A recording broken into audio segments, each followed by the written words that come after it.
an attorney for former President Trump. Alina, good to have you with us. Thank you for being here today.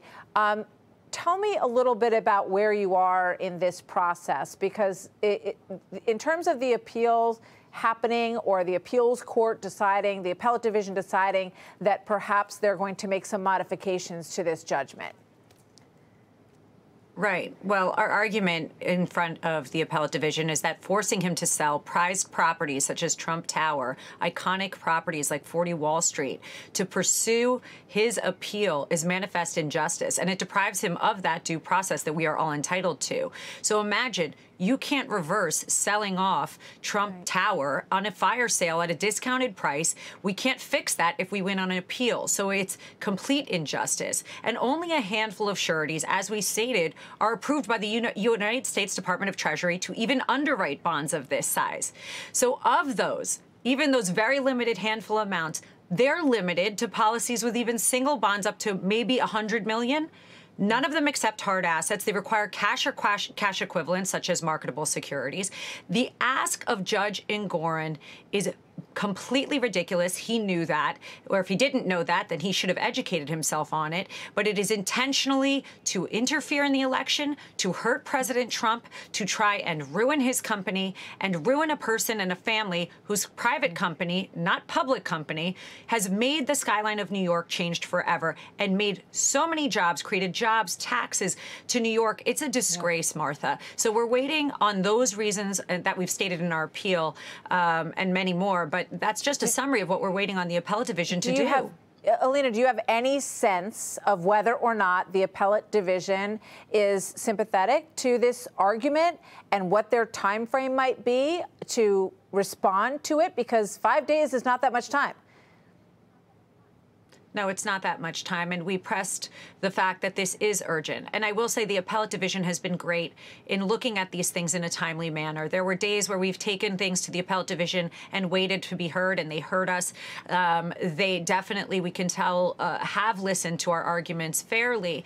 You know, don't forget, this case, the judge had a trial where he disregarded the appellate division that shortened the statute of limitations here and said that this case was limited and that he just disregarded it. So that in itself should, you know, to me, just put his nose, this judge put his nose up to the appellate division, disregarded the rule of law, disregarded the higher court.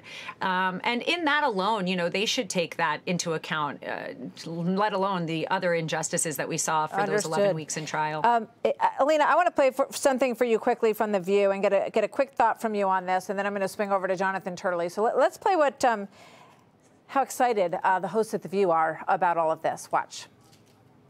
Is Letitia James going to go, like, put a chain on Trump Tower? Nobody wants to lend him the money, in this country anyway. Who knows what's going to happen with Russia and Saudi Arabia. I can't wait to see the chains on Trump Tower, actually, on Fifth Avenue. Yeah, what's your response to the glee around the table on this, Alina?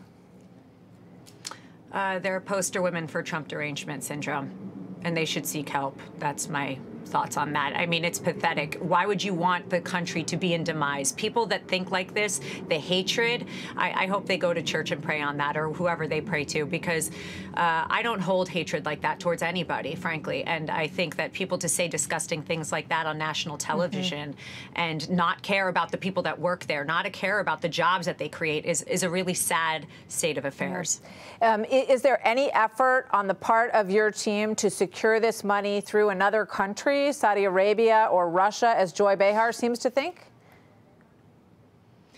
Well, there's rules and regulations that are public. I can't speak about strategy that require certain things, and we have to follow those rules. Like I said, this is manifest injustice. It is impossible. It's an impossibility. I believe they knew that.